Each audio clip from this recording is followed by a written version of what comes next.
Guys, let's continue our talks on queues and databases, and I'm inviting Igor Loban to continue the talk and deep dive into Postgres with us. Let's make fun. Oh, hi all. Hope you're well today. And let's get started. And today we'll talk about queues based on Postgres and how they empower distributed business transactions between different services. And first of all, a little bit of context about me. My name is Igor, and I'm working for Toloka.ai. Toloka is a data labeling service for training AI. Real people all over the world perform data labeling tasks and earn money. Toloka consists of dozens of services and databases. Our main Postgres cluster handles 50,000 transactions per second. So our system is a really data-intensive application. And I believe that most such systems should perform consistent changes between several services. An obvious example, make atomic write to Postgres and an external message broker. Please raise your hand who uses message brokers like Kafka, RabbitMQ, and so on in your projects. Well, cool. Looks like almost all of you had to face with the same problem. In general, my goal here is to highlight the problem of distributed transactions, which forces us to use transactional queues in Postgres, and also to give a foundation for solving it in your projects. Let's look at the structure of today's topic. First of all, we will talk about this problem a little bit more. Then we will see some possible solutions and discuss the transactional outbox pattern like one of them. And finally, we will talk about implementation difficulties, and I will show our recipe for transactional queues in Postgres, how we cook it in Toloka. Let's go. And we as developers of distributed systems meet many cases of cross-service business transactions. And implementation of such distributed transactions is a high-level problem. And it has some high-level solutions, like the Saga pattern, for example. But before you can implement the Saga pattern or another high-level solution, you will have to solve a more specific low-level problem. I'm talking about atomic or better to say, eventually consistent write into a database and a message broker. And it is the challenge. So let's look at two examples which describe this problem a little bit more. Maybe someone thought, why can't we just send a message inside a database transaction? Well, in this case, we will have a problem when a transaction commit fails. It will mean that a message was successfully sent, but there are no changes in a local database because the transaction will be rolled back. So if we can send a message inside a database transaction, maybe we can send it after. But in this case, all much simpler. The message sending can fail after a successful transaction, and data will be in a local database, but will not be in a queue. And what is the most obvious solution to this problem? As we can see, we need a background process, something like a cron job, and Boolean fields sent to a queue or not in our modified entities, like a user, an order, and so on. And the background process should retry sending until it is successful. And if you do something like that, we get a kind of transactional queue in our database. That also means that we will have potential problems with performance degradation. And the second problem is about copy-paste of the process and the Boolean fields or status fields for different entities. But likely, developers can solve such copy-paste problems very well by using design patterns. So, it's time to look at a corresponding design pattern. For such kind of problems, there is a transactional outbox pattern. Its idea is based on the usage of a single outbox table where we put all messages for sending to a message broker. The main advantage here is that we need one additional table and only one universal background process for it. Per database. How does it work? Let's look at the scheme. In the first step, we change an order and put a message in the Outbox table in a single transaction. Then, if the transaction is successfully committed, then the message will be eventually published to the message broker by the message relay process. If the transaction is rolled back, then no new row will be added in the Outbox table. The transactional outbox pattern doesn't define how exactly the message relay process should work. And there are two pattern subtypes with different implementations. Transaction logtailing and polling publisher. We will not deep dive into this subtype, but in general, an idea is in processing of write-ahead log, or bin log in case of MySQL. This solution isn't straightforward for application developers, as strong dependence on the specific database and may be unavailable for some managed databases. We will focus on the polling publisher pattern. In this version, the implementation of the message relay process is placed into an application. The background process will start a new transaction, find and log a batch of unprocessed rows in the Outbox table, send messages to a queue, then delete the rows, commit the transaction, and repeat all these actions in a cycle. In this case, the solution is on the application level and hasn't special requirements for database. So, when we were talking about the simple solution with Boolean fields, I said that there is possible performance degradation. For the polling publisher, it's also relevant. Where is the problem? The background process scans an index to find the unprocessed rows in the Outbox table. Deleted rows will be actually deleted in a database when there is no transaction that can see them. So, long-running transactions prevent garbage cleaning, and the garbage slows down the finding of unprocessed rows. It's a bit tricky to say when a transaction becomes long-running. It may be 1 minute, 10 minutes, or 1 hour. Here I mean that visibility of performance degradation also depends on the intensity of read-write operation to the Outbox table. A longer transaction and higher intensity of read-write operations lead to faster performance degradation via high CPU usage. When do long-running transactions happen? Long transactions potentially are everywhere. They may be inside your business logic accidentally or by design. It may be an analytical query to replica, index building, or usage of PG repack. And I guess there are many other cases.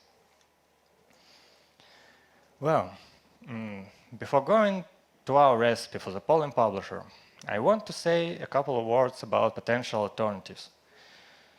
A small disclaimer, I haven't real experience with these tools, but I think they worth your attention. And the first of them is PGQ. PGQ is a Postgres extension developed by a Skype team. The first version was released before the 2010 year, and it is a fulfillment message broker based on Postgres, which means that PGQ potentially can replace Kafka or RabbitMQ in some scenarios. In general, I think we can compare PGQ with modern message brokers by their functionality, but PGQ is much more than just an implementation of the polling publisher pattern.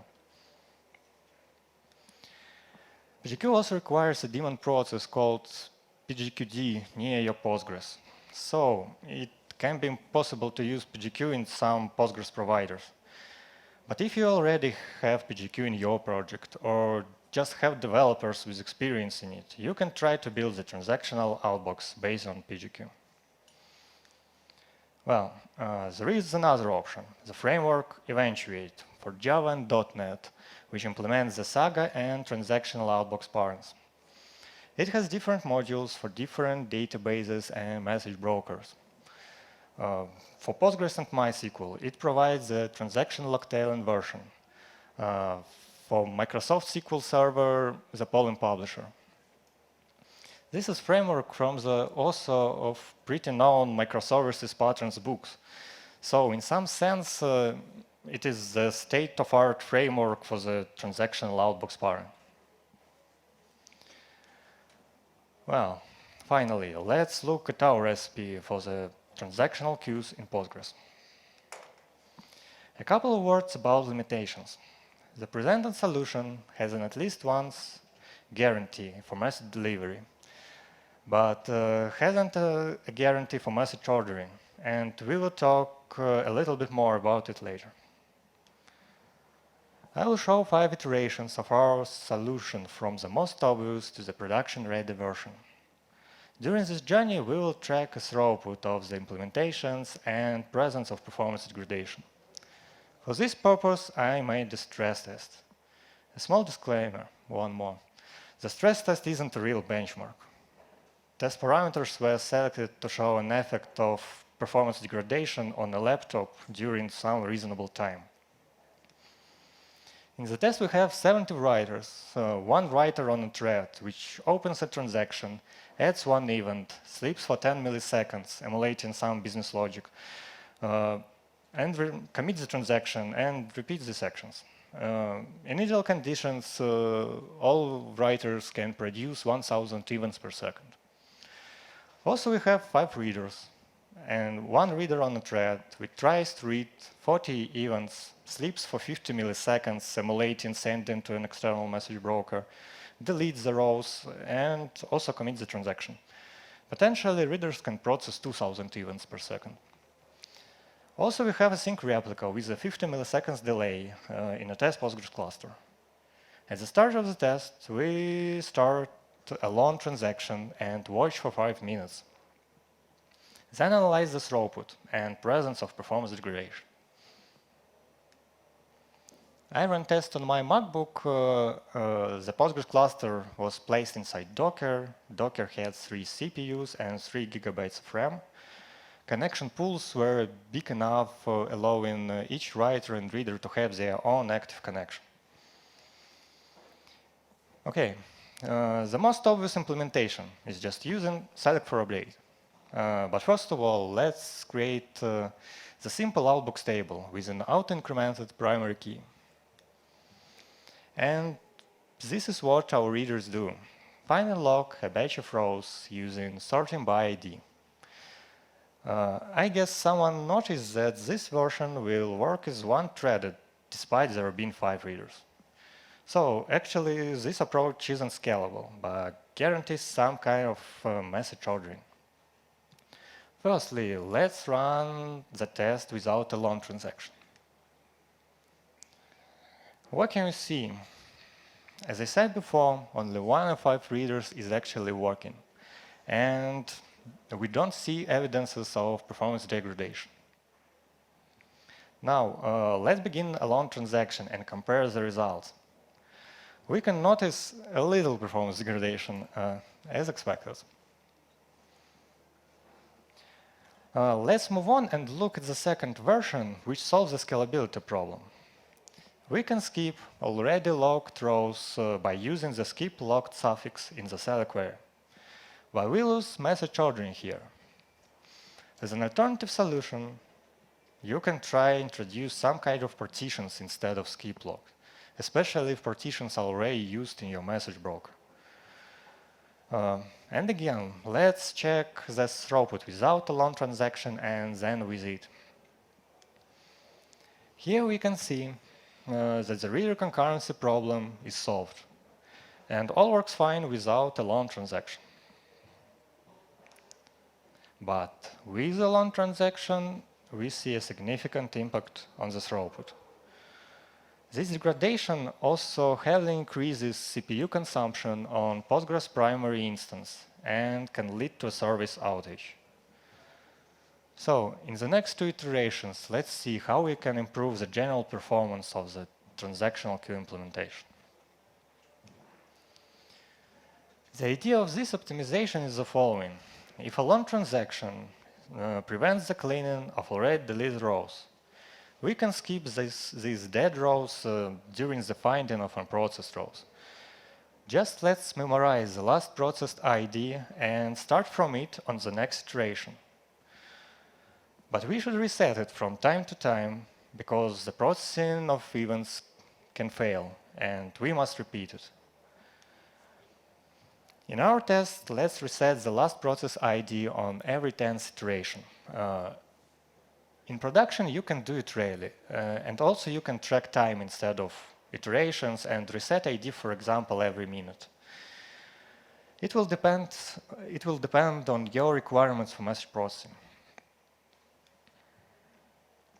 Let's look at the chart. As we can see, the performance degradation due to a long transaction became less significant. So this trick can save some CPU for your Postgres, even in some other similar cases.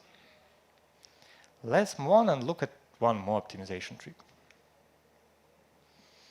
We can improve performance a bit more if we disable waiting for the sync replica in reader transactions.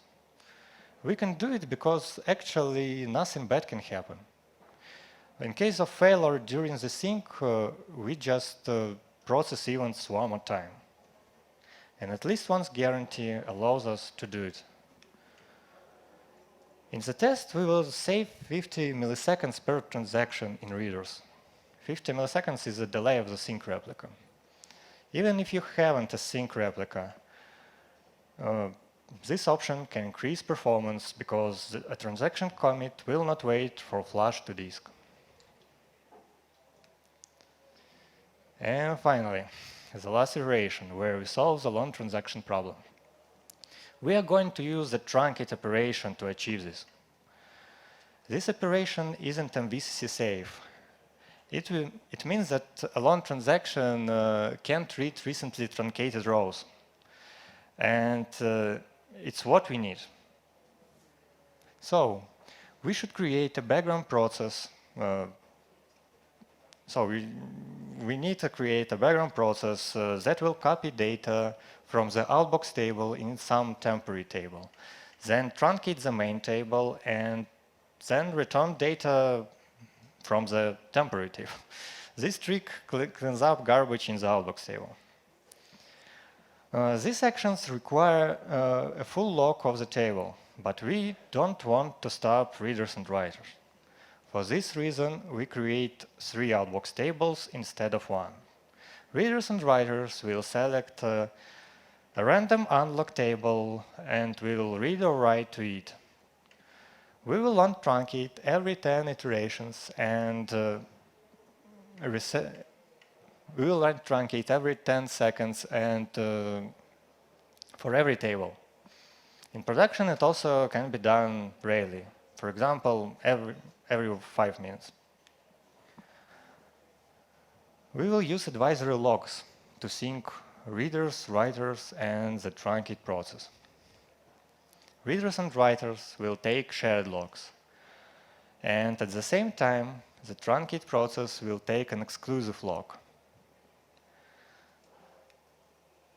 Then the truncate process will take an exclusive log on the table, just in case if something will work with this table without advisory logs.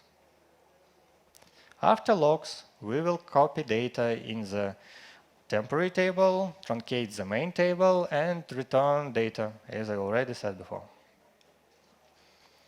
Let's see how this scheme works without a long transaction. We can notice that the general performance is a little bit lower, but all work fine. We can also notice small drops, and they are correlated with the truncate process. Now let's run a long transaction, but without the truncate process. And we can see that performance degradation is still actual for our scheme. And finally, let's enable the truncate process and see how it copes with performance degradation. And it's a miracle our transactional queue is working stably. So, that's it. And I hope you have learned something new from my talk. I believe that the creation of a reliable transactional queue has different approaches. You can find our playground with configured Postgres cluster via Docker Compose and other Java-based ready-to-use infrastructure to compare your solution with ours. In total, today we learned when there is a need for transactional queues in databases. In 2 words, in most systems with an external message broker. We learned what is the transactional outbox pattern and its subpatterns, transaction log tailing and polling publisher. I briefly showed you 2 solutions you may be interested in the extension PGQ and the framework Eventuate. Also, we saw a couple of performance tricks which may be useful for you and not only for transactional queues. And I showed how the truncate operation can solve the problem with performance degradation due to a long transaction. In the end, I want to remind you about metrics, alerts, and load testing for your solutions in production. Also, I hope you will have access with more details about patterns and alternative solutions. And thank you for your attending. Please ask your questions. I will be happy to answer. I need to add one line. We have questions over here. So all the presentations and all the videos will be available in your profiles. Oh, you can just catch your breath while the microphones are traveling. Everybody's traveling these days, and the microphones are traveling as well. Please. Hello. Hello. Thank you for the talk. I want to ask, have you tried the CDC feature in Postgres? And if you have, why did you decide not to go with it? For this purpose, we didn't try because we have a special queue in our system which doesn't support CDC. So the problem is the adapter between the Postgres CDC and your queue. Yeah. Okay, thank you.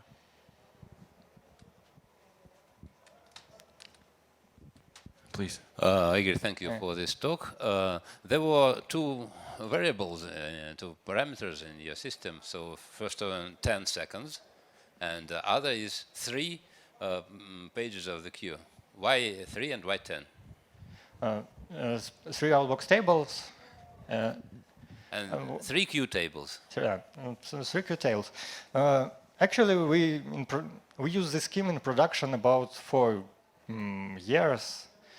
And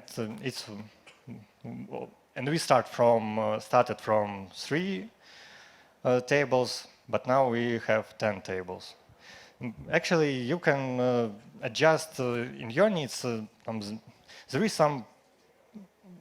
Potentially there is some problem if you have a long transaction which write in these tables, and this long transaction can prevent truncate process to clean this table. So if you do more tables, you can cope with this kind of transaction. In general, the C3 is just for tests, and in production it also may be a good starting value. 10 seconds, it's also just to show difference on the graphics. For test purpose in production, we use 1 minute and reset ID every minute. We use 1 reader per instance of our microservice. And every microservice reset ID every minute. and just keep the last process ID in memory. So, Please. Thank you for sharing your experience with so much relevant problem, how you solved it. And I've noticed in your presentation, almost all numbers were fixed, like the number of workers, the background processes. Yes. And we know that load that creates messages might vary drastically throughout a day or a year. How do you manage auto-scaling? Because it might be very relevant if you have SLAs for message delivery, and descaling, because it might also be relevant if you care of costs. okay, thank you for your question. This is a good one. In our case, we also have a different stream of events in day and at night. But in general, we have some capacity to cope with 10x growth in our Postgres cluster. And this part of operations in Postgres cluster doesn't take really big part of resource. Much more we spent on writing events and complex read queries for them. So we doesn't do something special. Just in my test, writers much more, because writer it's like one HTTP query which opens a transaction, do some business logic, and writes event for other microservice, for example. And readers much smaller because readers can, as I already said before, we have one readers per instance of microservice, and it's enough for us. Thank you. Please. Yeah. Hi. Thanks for your talk. Actually, I would like to ask. It's not very clear for me the. Issue with long-running transaction, because if your target is to publish messages from, let's say, in transactional way to your message broker, in case of outbox pattern, basically you will write in database after you will just publish to the Kafka, let's say, and transaction will start after the Kafka. It's a long-running transaction, etc. It's another story, but the just delivery part between Postgres table and Kafka table, there is no long-running transaction. You are just pushing to the Kafka without losing messages. So where is here long-running transaction, basically? Thank you for the question. I guess that there is a problem when you will write in Kafka, but we can't write in Postgres for any reason. And you will have lost messages. And No. First, you will write in your Postgres in transactional way in table. After, with some polling, etc., you will get from Postgres and write to the Kafka. If there is a failure, you will retry and so basically, there is no again long-running transaction between Postgres and Kafka. Business logic starting after Kafka or any message broker doesn't. Okay. I actually describe a similar scheme at the beginning of talk, when we create some background process like a job and add Boolean fields for our entities, send them to a queue or not. But if you have a pretty big amount of events per second, and if there is a long transaction in your system, you will see problems with performance when you will try to read new batch of unprocessed orders, users, and etc. Just in case if you maybe have 10 events per second, then maybe you don't need to use truncate and multiply your queue on 3 or 10 parts. Maybe a long transaction doesn't affect you, actually. Okay, thanks. Yeah. Thank you. And final question, and then we'll move to the discussion zone, please. Hello, thank you for your speech. I have a question. What tool do you use to monitor your queue? Do you have any alerting system? To monitor, no, we use some standard monitoring. So we track queue size, we track timing. We had some alerts on. We had some alerts when truncate process can take a lock on the table for some long period. It's enough for us, looks like. Okay, Igor, thank you very much. Thank you for your talk. Yeah, thank you all. So final question for you before you move to the discussion zone. Whose question is the best? Who do we give the merchandise of the conference right now? Just let it be the last one about monitoring. About the monitoring. All right. Beautiful. So please grab the speaker, take him to the discussion zone, and then you can choose the language and ask more questions and share your practice. So 5:50 here on this stage in this hall.